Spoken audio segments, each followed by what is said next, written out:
भगवते वासुदेवाय। ओम नमो भगवते वासुदेवाय। ओम नमो भगवते वासुदेवाय।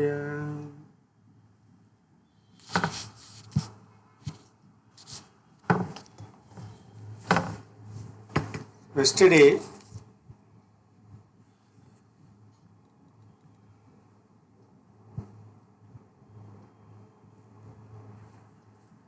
ओम ज्ञानंदमिरन्दस्य ज्ञानञ्जनशालकयः चक्षुरुन्मिलितं येन तस्मै श्री गुरवे नमः. I was born in the darkest of ignorance, but my spiritual master has opened my eyes with the torch of knowledge. I pay my humble and respectful obeisances and जय श्री कृष्ण चैतन्य प्रभु नित्यानंद श्री अद्वैत गदाधर श्रीवासादि गौरभक्त वृंद. हरे कृष्णा कृष्णा कृष्णा हरे हरे, हरे Ram Ram Ram Hare Hare.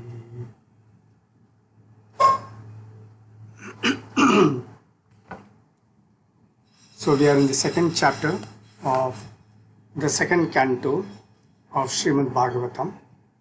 And today Sukadeva Goswami is starting saying that Sri Sukadeva Goswami said, formerly, prior to the manifestation of the cosmos, Lord Brahma, by meditating on the Virat Rupa, regained his lost consciousness by appeasing the Lord.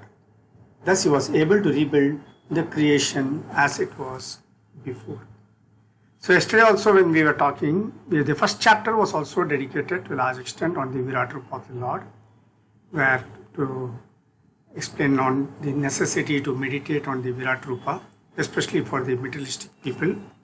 But then the chapter was concluded by talking of devotional service for the Lord. Similarly, in today's verses, yesterday in the first chapter there was a lot of discussion on Ashtanga Yoga also. So in today's chapter also, in the second chapter also, we will find that there is a lot of discussion on Ashtanga Yoga, the yogic process, how the yogis reach the spiritual sky, that is also given. And here, now Sukadeva Goswami is starting saying that, formerly prior to the manifestation of the cosmos, Lord Brahma, by meditating on the Virat Rupa, regained his lost consciousness by appeasing the Lord. Thus he was able to rebuild the creation as it was before. Now Brahmaji is, this example cited is of Brahmaji, is one of forgetfulness. Brahmaji is also is in charge of creation, is in charge of mode of passion. But what it says is that Brahmaji is also one of the living entities, innumerable living entities. He is also one of the innumerable living entities. And all the living entities, right from Brahma till ant, everyone is prone to forgetfulness. We have got all our experience, right? All of us are prone to forgetfulness. Similarly, Brahmaji was also prone to forgetfulness.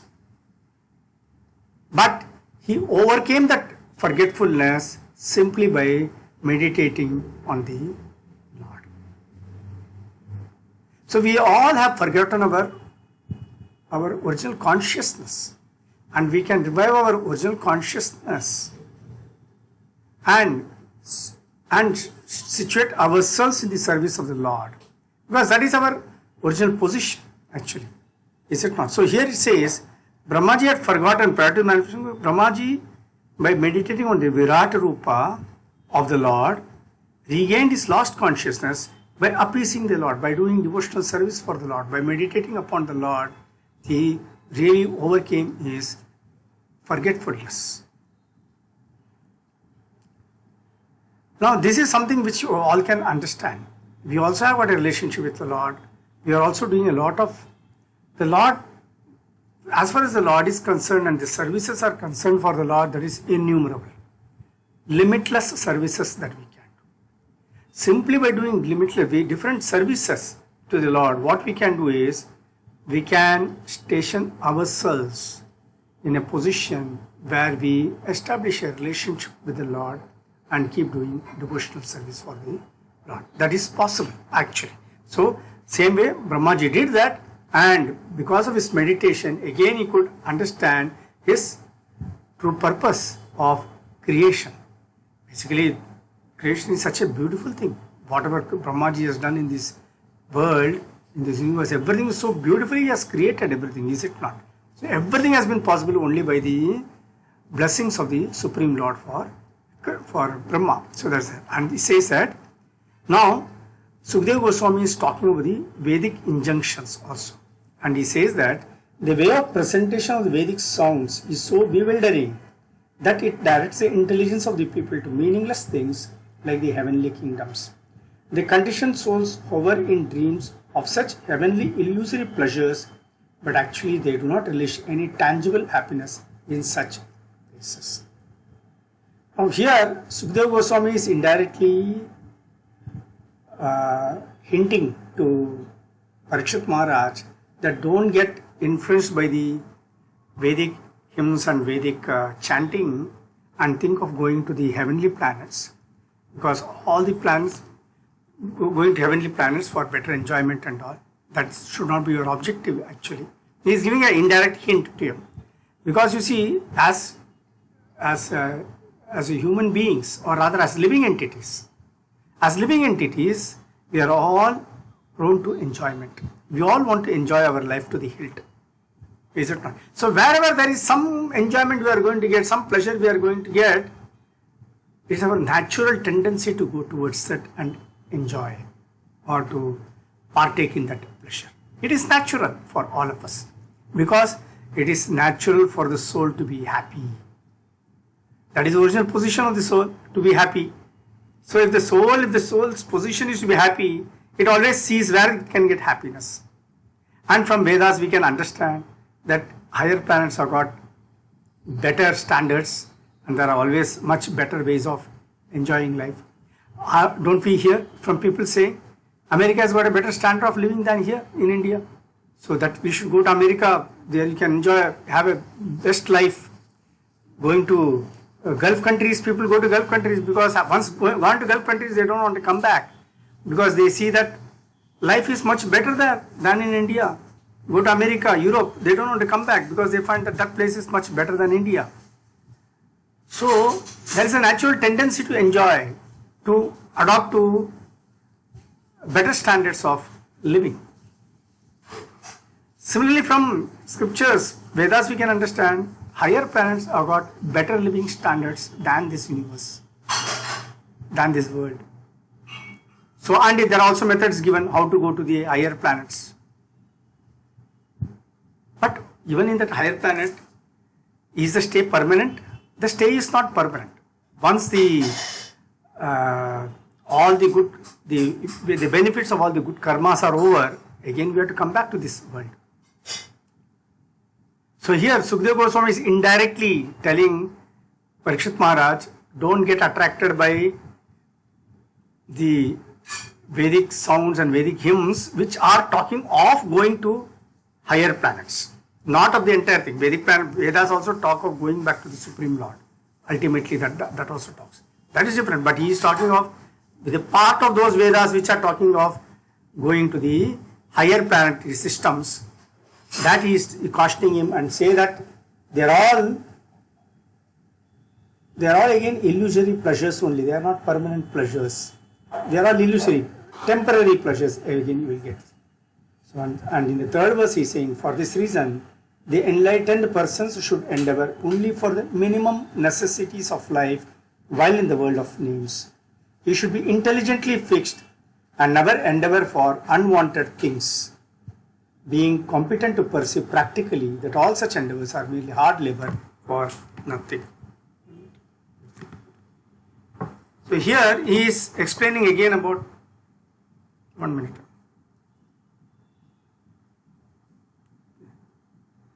So here he is explaining about, first he said going to the heavenly planets for a better enjoyment of life. Don't get illusioned by that and don't think of going there. And then afterwards Sukadeva Goswami is saying, even in this world when we are staying, we have to endeavor only for the minimum necessities of life. Try to learn to live with the minimum necessities of life and with the minimum things, whatever is required. Do not hanker after luxuries and comforts of life, because all these luxuries and comforts will only bring about bondage. It will bring us only the binding down to this material world again. And that desire and that hankering develops in our heart for all such enjoyments, because of which we are forced to take rebirth in this world. All those things can be avoided. He says all those things can be avoided if we keep our requirements to the minimum. If we keep our requirements to the minimum and accordingly live like that, lead a very simple life but a high thinking. Simple life, high thinking. That principle should be followed, he says.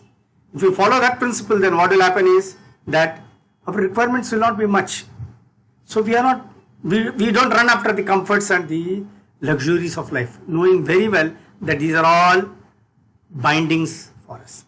All these things will bind us down to this world. So in that connection, further he is saying about the yogis, the other two shlokas, Sukadeva Goswami is saying that one can lie on the earth itself, what do you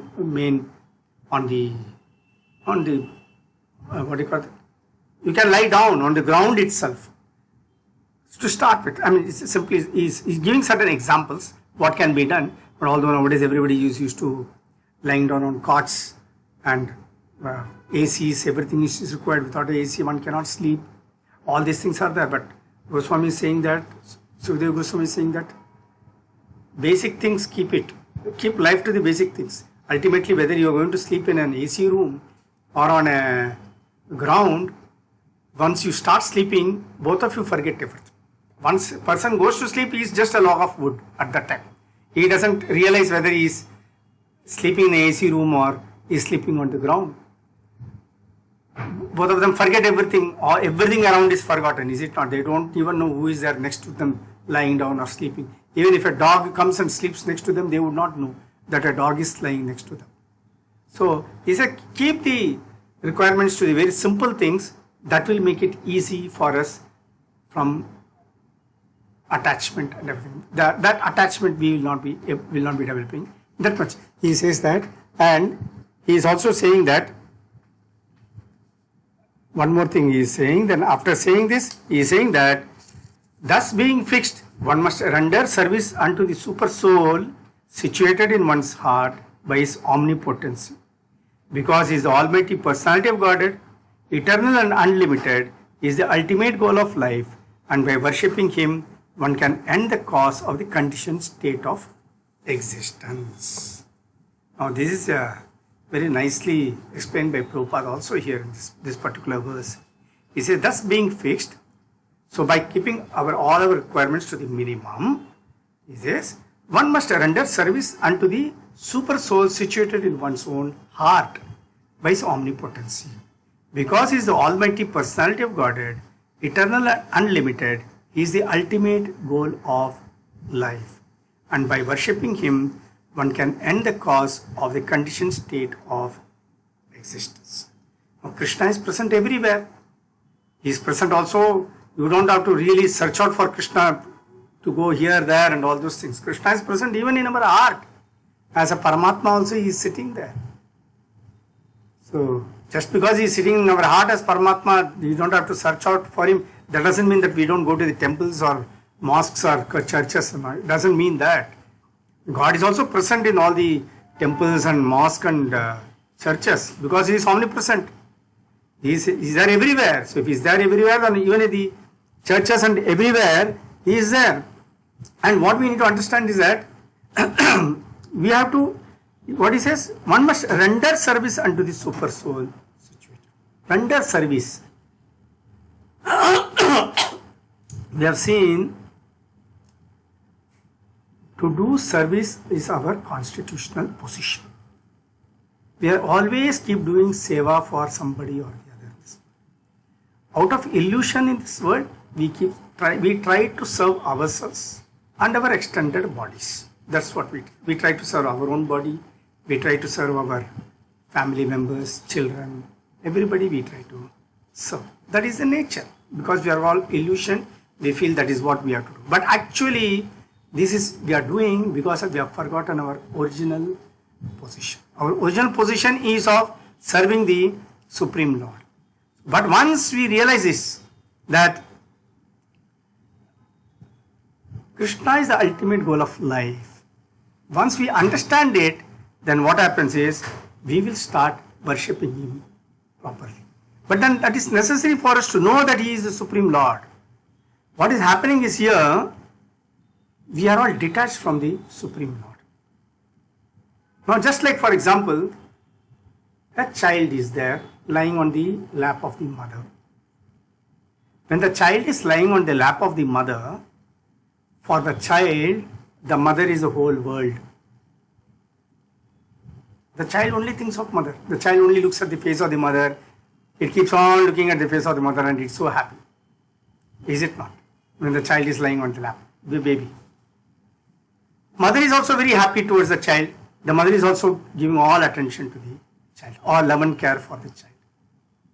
But as the child grows up and it is overwhelmed by the circumstances, child gradually loses that attachment for the mother. But the mother still is a mother and she has got still the same love for the child as she had when the child was a baby. Our case is all like that. We are all with the God and we all had an attachment for the Lord. But coming into this material world, we have been overwhelmed by the circumstances and by the illusory energy of the Lord. We are all overwhelmed by what we see around us, the various material activities, material things. And we have got attracted and our attention towards the Lord has gradually got decreased. But as far as the Lord is concerned, He is still the mother. Just like the child may grow big and may have developed a detachment for the mother, but for mother still the child is the same child. She has got the same love and affection for the child, although the child has grown up. Similarly, the Lord also has got the same love and attachment for all of us, and He is looking out for when we will return to Him. But we are caught in this mirage of illusory happiness. You go into this desert, in a desert you see that there is some mirage of water. There's a mirage. And when you go near that, you find that there is no water there. But then, the fact that there is a water, fact is that some water, is it not? Water may not be in the desert, middle of the desert. But if you come near a seashore, or if you come near some river beds, there you will find water. So existence of water is a fact, but existence of water in the desert is a illusion. Similarly, happiness is a fact. Happiness is there. One can be happy in the association of Lord. But that illusory happiness, what we see here, so happiness is a fact, but what we look out for in this world is for that of illusory happiness. The happiness we search out in this world is for illusory happiness. That is really evading us. It looks like coming, and when it comes close to us, again it leaves us. So here he says that he is the ultimate goal of life, and by worshipping Him, one can end the cause of the conditioned state of existence, which means that we can lead an eternally happy life in the association of the Lord. If I have to lead an eternally happy life in the association of the Lord, then that means I have to go back to the spiritual world. Because in this material world, everything is illusory, and in this material world, I will not be able to find that type of happiness which is eternal, it's blissful.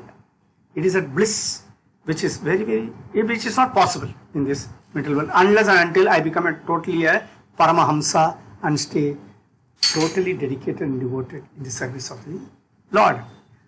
Then Sukadeva Goswami asks another question very pertinent. Who in this world but the gross materialist will neglect such transcendental thoughts and take to the non-permanent names only, seeing the mass of people fallen in the river of suffering? So as intelligent people, Sukadeva Goswami is again giving us a hint here to all of us. As intelligent people, we must take up to the devotional service of the Lord to make ourselves happy, because we are all running after happiness in this world, and the true happiness comes only in the association of the Lord. And we see around us so many people suffering in different ways, either materially or mentally, physically. We see people suffering, and we sympathize with them. We see, oh, so sad, it's so sad that the person is suffering. But then we have to go beyond it, try to understand the cause of it. What could be the cause? Why some people are happy, some people are suffering in this world? We have to understand all those things. We have to ask such questions. Everybody is not equal, right? Some people are very rich, filthy rich. Some people are leading a very happy life. No need to work. They are leading a life without working, getting all the requirements of the life getting fulfilled. And at the same time, you have got so many others who work day and night and still they don't get proper food. They don't get time to eat the food. So you get all these types of people, right? Why people are all suffering like this? We have to ask such questions and we will get an answer. Why it is that? Because if all the answers are given in our scriptures. So he says that as intelligent people, we have to immediately take up to the service of the devotional service of the Lord, so that we make our life blissful and come out of this cycle of birth and death.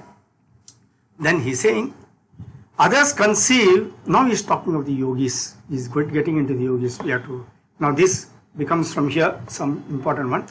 Others conceive of the personality of Godhead residing within the body in the region of the heart and measuring only 8 inches, with 4 hands carrying a lotus, a wheel, a chariot, a conch shell and a club respectively. Now this is the Vishnumurti form of the Lord.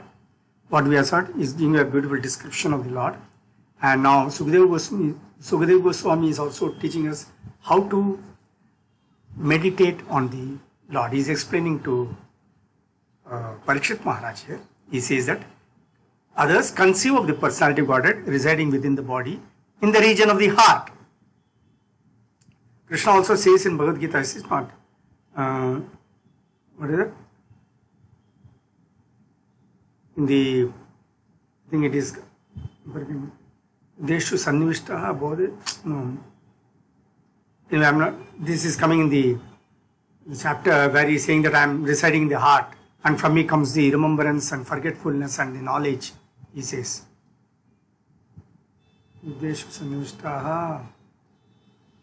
Anyway, it's okay. So, in the 15th chapter, Krishna is explaining that in Bhagavad Gita. So, the same thing here, Sukadeva Goswami is saying that he is residing within the body in the region of the heart and measuring only 8 inches, that is from the bottom of the ring finger till this bottom of the thumb, that is about this much is the size, that's what he says. And measuring only 8 inches with 4 hands carrying a lotus, a wheel. But this is conceived by others like that, understand? But he is also staying as a Paramatma in the ant.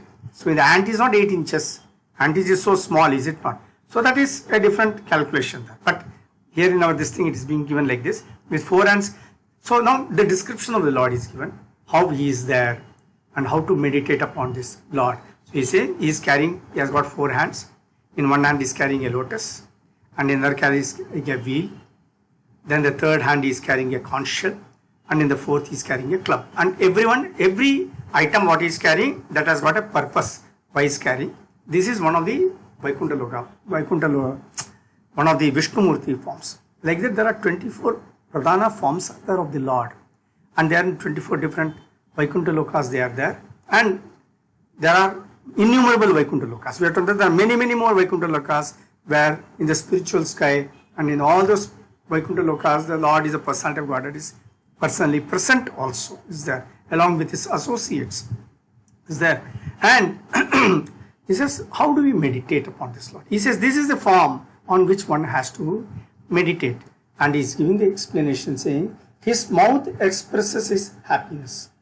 His eyes are like lotus petals. And his garments, yellowish like the saffron of a kadamba flower, are bedecked with valuable jewels.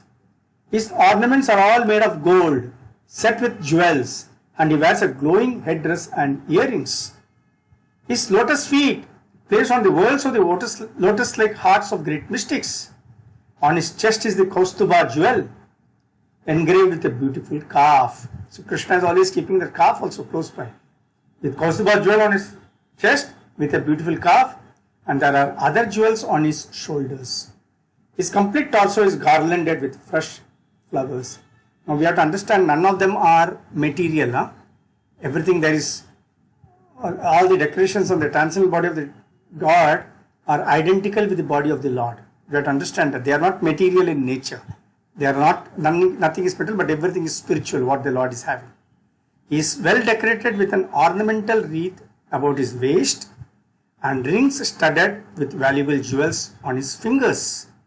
His leglets, his bangles, his oiled hair curling with a bluish tint, and his beautiful smiling face are all very pleasing. So the Lord's description is given here. The Lord's magnanimous pastimes and the glowing glances of his smiling face are all indications of his extensive benedictions. One must therefore concentrate on this transcendental form of the Lord as long as the mind can be fixed on him by meditation. Now the emphasis say that the Lord has got no form. But here Sukadeva Goswami is giving a complete description of the form of the Lord. And he is saying how the Lord is, how beautiful smile he has got on his face, how beautiful his face is, what all he wears.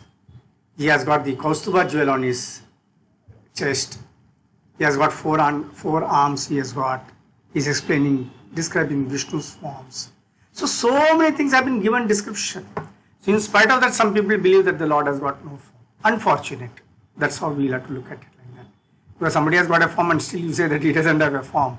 That is something really, don't know how to explain it. But they believe in the power of the Lord. They believe that he is a Brahmajyoti. That is also right. That is also a right understanding only. That is not a wrong understanding. But then that is a limited understanding. There is something beyond that understanding also. So the Lord is getting described like this, and Sukadeva Goswami is saying that one should meditate on this Lord. Very essential, because in yesterday's, in the last class, we read something, remember, where he says that again it will come today. Shravanam, Kirtanam, Vishnu Smaranam. We have been talking about that Vishnu Smaranam. So one of the Smaranam is by remembering the Lord. How do we remember the Lord? By meditating on the Lord, we remember the Lord. Is it not? That's how it is. And so here, he says the process of meditation, how it should be like. So Sukadeva Goswami is explaining the process of meditation should start from the feet of the Lord. Not directly look at the face of the Lord and start meditating. We are not at all qualified to look at the face of the Lord. He is too much. He is too pure. He is too big for us. As a impure person with so much of contamination in my heart, what right do I have to look at the face of the Lord who is so pure? Even when I see another pure personality on this earth, even them I cannot see, look at his face, because that man is so pure, that sage is so pure. Some devotees are very, very pure, is it not? So, and I know myself, how much contaminated I am within myself. And with this contamination, with this lust, with this greed, with this anger, everything that I have got,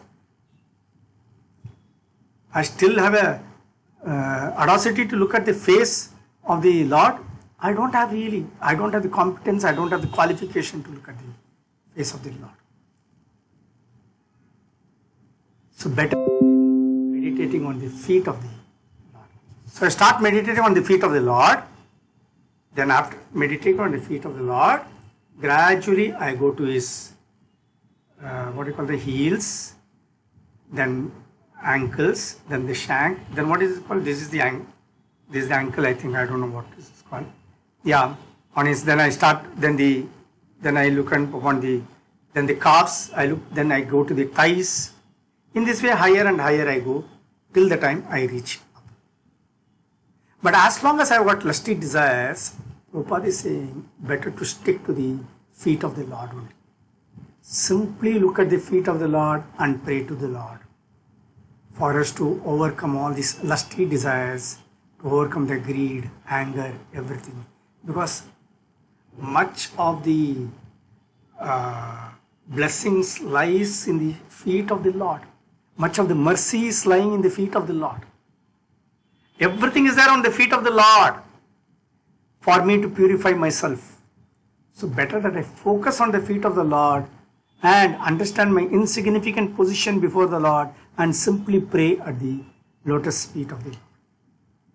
Let me overcome my lusty desires. Let me overcome my various anarthas and then gradually go up and meditate. I go right up to the face of the Lord.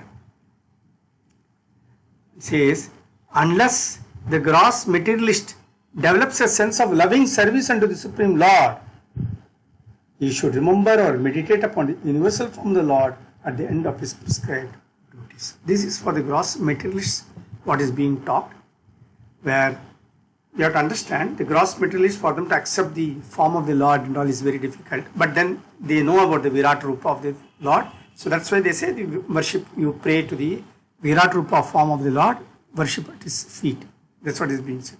But as we progress in our devotional service, as we understand more and more about the Lord, as we develop our own devotional service and try to become pure, then gradually our understanding of the Lord is also different, and then we accept the Lord as a person and not as a Virat Rupa, and then we start worshipping the Lord.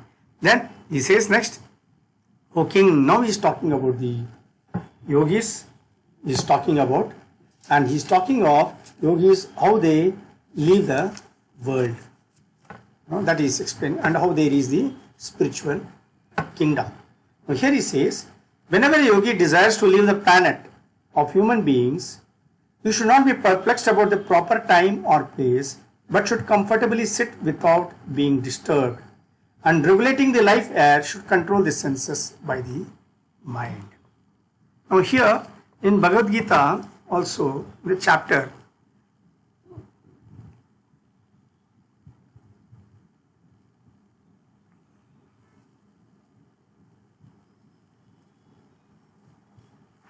we have read about yogis who have the ability to leave at certain times, like early in the morning or during the Uttarayan time, and and on certain days they leave this world, and thereby there is the supreme planet. But that is not possible for everybody. That is, some yogis, they try to do that.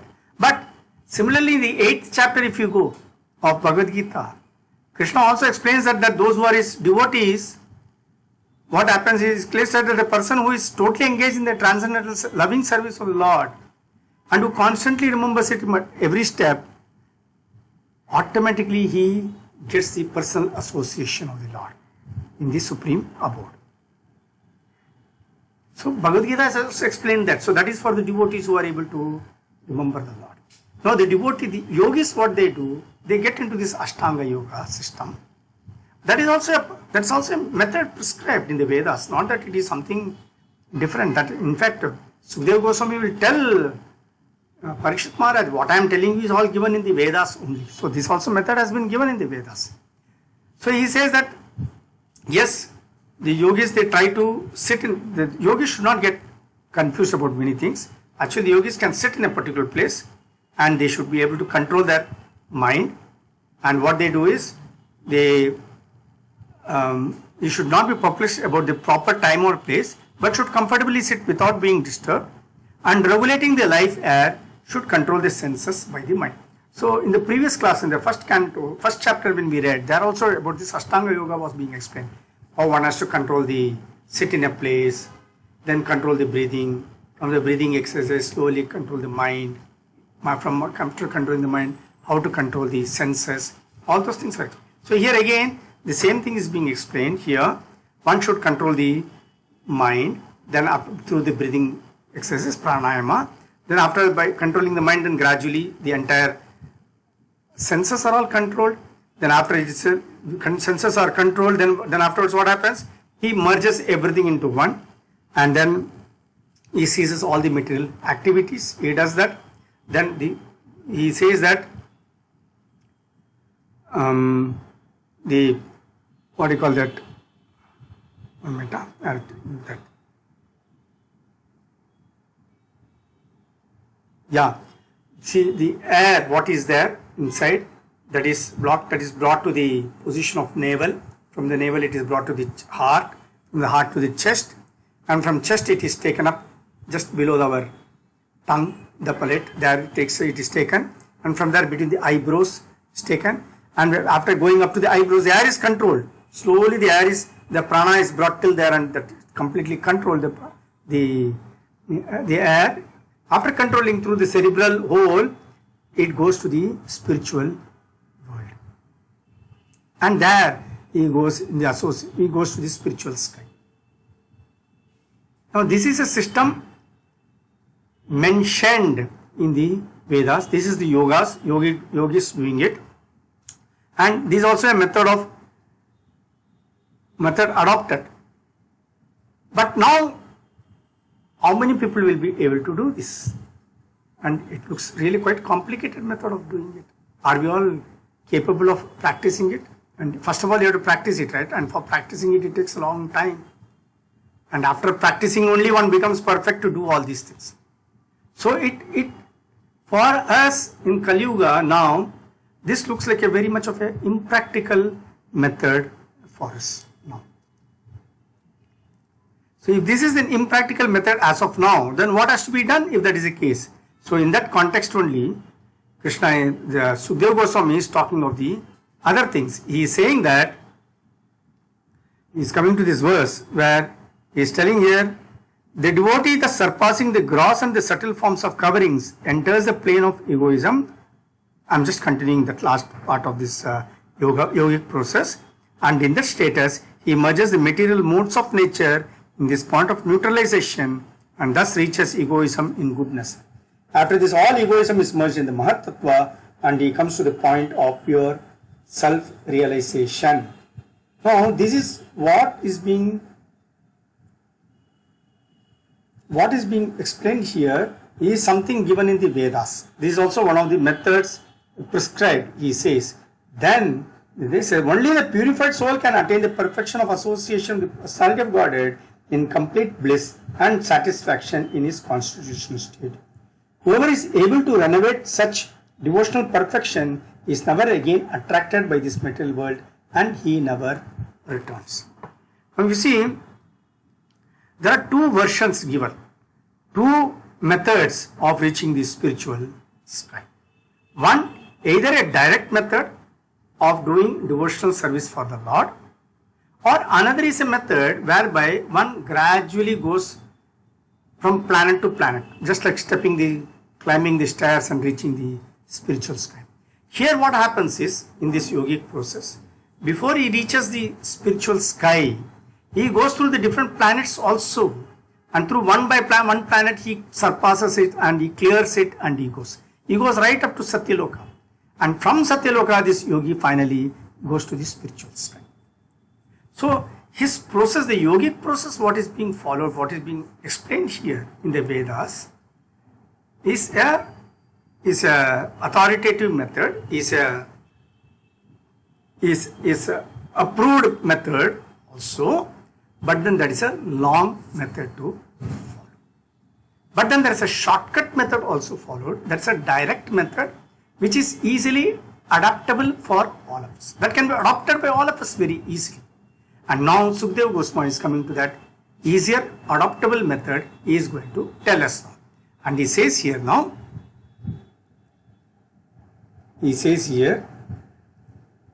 Maharaj Parikshit, know that all that I have described in reply to your proper inquiry is just according to the version of the Vedas, and it is eternal truth. This was described personally by Lord Krishna unto Brahma, with whom the Lord was satisfied upon being properly worshipped. So this method of going from here, controlling all the air, pranayama, doing the Ashtanga Yoga, and reaching up, going through various planetary systems and going right up to the spiritual sky, that is been explained by Krishna himself to Brahma also. So that is also an accepted method only. But how far it is practical for us, that's what we have to see.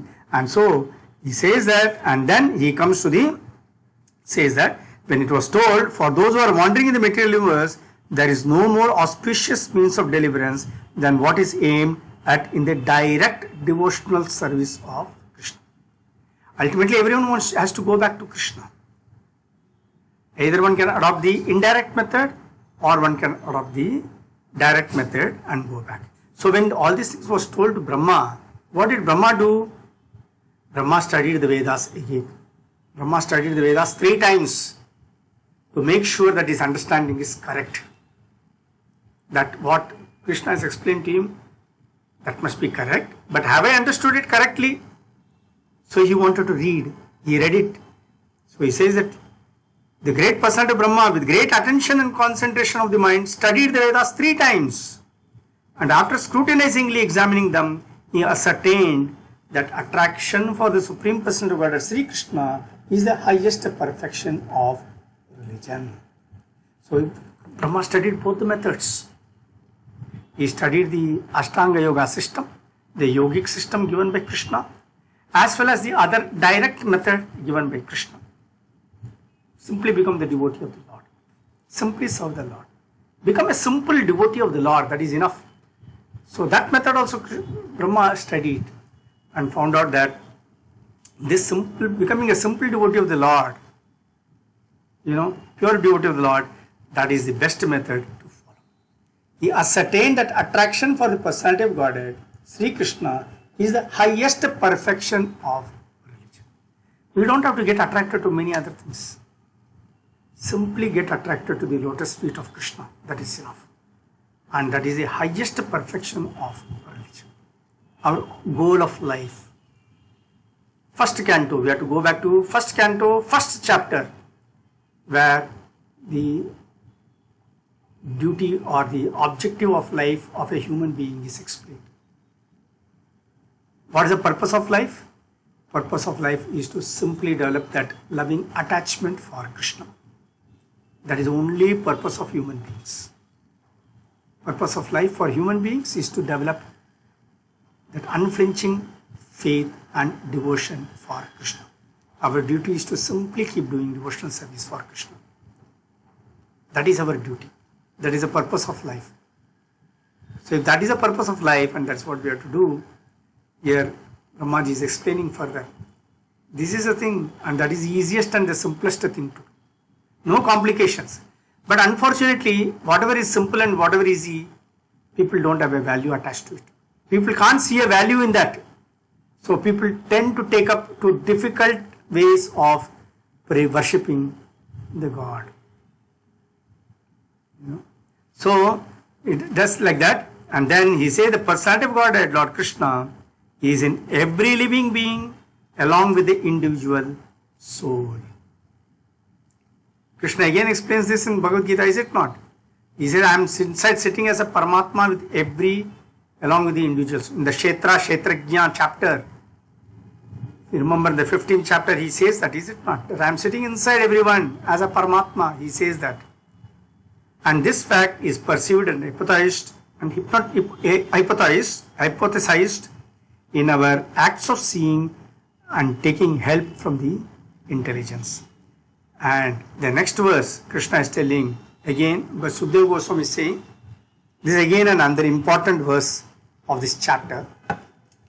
Tasmat sarvatmana rajan harihi sarvatra sarvada shotavyaha kirtitavyascha smartavyo bhagavan nirnam.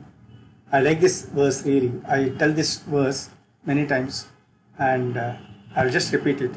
Tasmat sarvatmana rajan harihi sarvatra sarvada shotavyaha kirtitavyascha smartavyo bhagavan nirnam. In fact, it is very simple language. Anybody can understand. He says, O King, it is therefore essential that every human being hear about, glorify and remember the Supreme Lord, the Personality of Godhead, always and everywhere.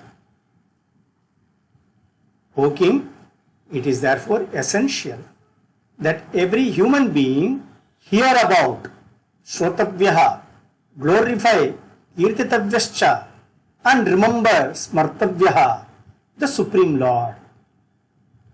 And when? Where should we do? Sarvatra Sarvada. Always and everywhere. We have to remember the Lord always. And wherever, in whatever circumstances we are, we should be able to remember the Lord. That's why our prayers to Krishna should be, let me never forget you, Lord. Let me always remember you and let me never forget you. Both are one and the same. Let me always remember you, which means I will never forget you. Let me always remember you and let me never forget you. If I never forget you means I should always remember you.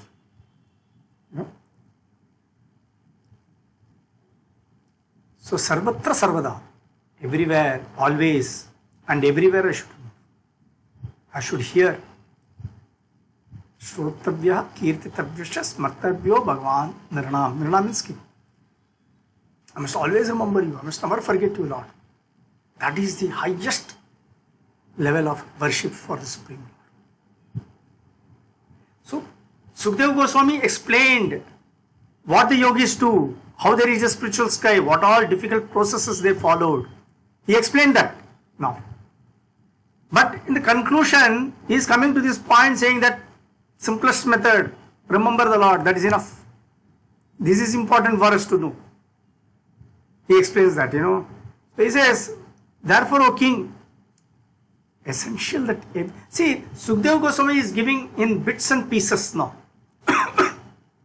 In the initial stages, while he is explaining everything, Sukadeva Goswami is giving in bits and pieces information to Parikshit Maharaj to evoke his interest and understand more about Parikshit's. He is trying to prod Parikshit Maharaj to ask further questions from him. So he is saying like this, remember the Supreme Lord, personal Godhead, always and everywhere. This is the best thing to do. And he says that those who drink through oral reception means only Shrotavyaha, Srinvatam. Those who drink through oral reception, fully filled with the nectarian message of Lord Krishna, the beloved of the devotees, purify the polluted aim of life known as material enjoyment, and thus go back to Godhead, to the lotus feet of Him, the personality of Godhead. Those who drink through oral reception, fully filled with the nectarian message of Lord Krishna, the beloved of the devotees, purify the polluted aim of life known as material enjoyment, and thus go back to Godhead, to the lotus feet of Him, the personality of God. In one single sentence, everything is covered here. In fact, the whole purpose, everything is being covered here. He says that just simply by oral reception and about the pastimes and the glories of the Lord, that is the filled with nectarian message of Lord Krishna. Simply by listening to that, that is enough. What will happen? They purify the polluted life of, purify the polluted aim of life known as material enjoyment. All the various anarthas what are sitting in our heart, is it not? All the anarthas have to be cleared of. We want to clear all the anarthas. In fact, everyone is interested in purifying himself. Everyone wants to be a nice person. Everyone wants to be a good person. Everyone wants to get rid of all these various bad things from the heart. There is no one who says that let everything be there. No. Even when I get angry with somebody else, I feel afterwards sorry. Why did I get angry? When I see somebody else having, when I get that greed, oh, I want something. After some time I also feel, why should I feel greedy? I should not. When I got something, sometimes I share, sometimes I don't share. When I don't share, I also get the feeling I'm being selfish. I should have shared it with others. So, at different points of time, you also get to realize that I don't have a good quality. These are not good qualities. I should get rid of these bad qualities. I must become a nice man. I must purify myself. All such bad. No one wants to have a bad thought. Let's face it. Everyone is desirous of having only good thoughts. Everyone wants to be a good person. Everyone wants to be a good person. But unfortunately, because of our material association, all the bad qualities are also there in us. And many times we are conscious of it. Sometimes we are conscious of it, and many times we are not conscious of it. That's a sad state. Some cases, some instances, yes, I'm conscious that I've got these bad qualities. Many times I'm not conscious also that I've got a bad qualities. But then, if someone points it out to me, it hurts me very badly. Others are able to see, I am not able to see that. But I have to get rid of all those bad qualities. If I have to get rid of those bad qualities, what is the way? Only doing simply the devotional service for the Lord, starting with chanting the holy name of the Lord. Hare Krishna, Krishna Krishna, Hare Hare, Hare Rama, Rama Rama, Hare Hare. That's the only way to purify myself from within. The more and more I clean myself from within, the more and more blissful I will start feeling. That is the secret of happiness. The secret of happiness is not running after so many things in this world. The happiness has to come from within. And that happiness from within comes only when my heart also becomes light. Light from all these various anarthas that are there. Think over it, what I am saying. This is what the Shastra says, and that is 100% correct. We have to overcome all these anarthas in our heart. And as we gradually get rid of these anarthas, the heart becomes light. And when the heart becomes light, we become light-hearted. That's how it is. And how do we overcome it? No artificial way. Only by doing devotional service for the Lord, starting with chanting His holy name. Hare Nama, Hare Nama, Hare Nama, Maiva Kevalam, Kalau Nasteva, Nasteva, Nasteva, Gati Ranyata. I don't have a choice. This is the only choice. I want to purify, but I don't want to do anything also. There is also a set of people like that. I don't want to do any devotions, but I should somehow or the other become pure. No, that doesn't happen. That choice is not given. If one has to become pure, one has to do the devotional service also for the Lord. Artificial means will be very, very difficult. So I am talking for the general mass of people, because we also find some people in this world who are extremely good people. We also find that. They may not be necessarily devotees of the Lord, but are extremely nice people also we come across in this world. That is that pura karmas, actually, good karmas they have done, because of which, not mental karmas, they must have done some devotional service also in the past, because of which their heart has got purified. Otherwise the heart gets purified only by doing devotional service. So the past good activities what they have done, yes, that has purified their heart to some extent. To a large extent, that happens. But then, general mass of people, for the common man, we have to understand that our heart can be purified by doing a lot of devotional service, starting with chanting the holy name of the Lord. And here he says, and just simply by hearing, by giving oral reception to the Krishna Katha, that is enough. Oral reception to Krishna Katha. Just by simply listening to Srimad Bhagavatam, Bhagavad Gita, Chaitanya Charitamrita, we can purify ourselves. So he says, those who drink through oral reception, fully filled with the nectarian message of Lord Krishna, the beloved of the devotees, purify the polluted aim of life known as material enjoyment, and thus go back to Godhead, to the lotus feet of the personality of Godhead. Easy method is given, and this is what Sukadeva Goswami says and concludes this chapter. And he's saying that, so in conclusion, he talked of, beginning he talked about, I'm just wrapping it up. He talked first of Brahma, how Brahma out of forgetfulness, how his forgetfulness was revived. He got back by just simply meditating on the Lord, and he understood his purpose. So like Brahma, actually, it is the nature, right, of all the living entities to be forgetful. Right from Brahma till the ant, everyone is forgetful of their consciousness, original consciousness, and their relationship with the Supreme Lord. We are all forgetful of that. That is to be revived. And he's also telling Sukadeva Goswami, don't get carried away by the Vedic hymns and other things which promote you to the heavenly planets. That's a part of the Vedas which helps you. People get attracted to it because the nature of the living entities is to go for luxuries and for the comforts of life. But understand there is a better thing than that also to do. And even if you go to the heavenly planets, we all will come down to this world because once the purpose is over there, that's what will happen. So that is not a final solution. Then he's also teaching us how to meditate on the Lord, starting from the feet, slowly, gradually go up, right up to the face.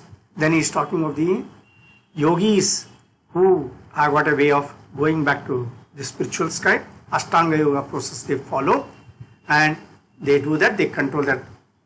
They have a proper sitting posture. Then they have got this pranayama, control the life air from different parts of the body, bring it right up to the cerebral hole, and from cerebral hole the Atma leaves the body, and finally it goes to the higher planets, where one after the planet goes, and finally it reaches the spiritual sky. This method has been given in the Vedas also, and that is also an authentic method of reaching the spiritual sky. But that's a difficult process. For a common man, that is not possible. So Sukadeva Goswami is also talking of the other process. There are two methods of worship which has been given in the Vedas, and there is a direct method also is given. And both these methods have been given to Brahma. It was explained to Brahma by the Lord Krishna personally.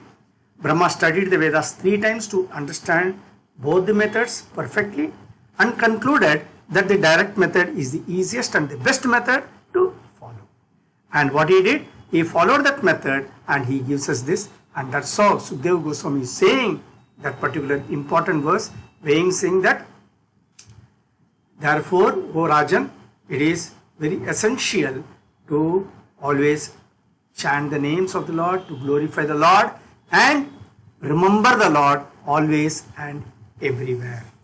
He says that, and afterwards he's saying that, he says that simply by having oral reception of the messages of the Lord, we'll be able to purify the aim of our life, get rid of all the anarthas from our heart, and fill that place with the devotion and love and affection for the Lord. We can do that, and thereby at the end of the life go back to the supreme abode and associate ourselves with the supreme Lord. So with this second chapter is also over. Thank you very much to all of you. Srila Prabhupada ki jai. Srimad Bhagavatam Grantaraj ki jai.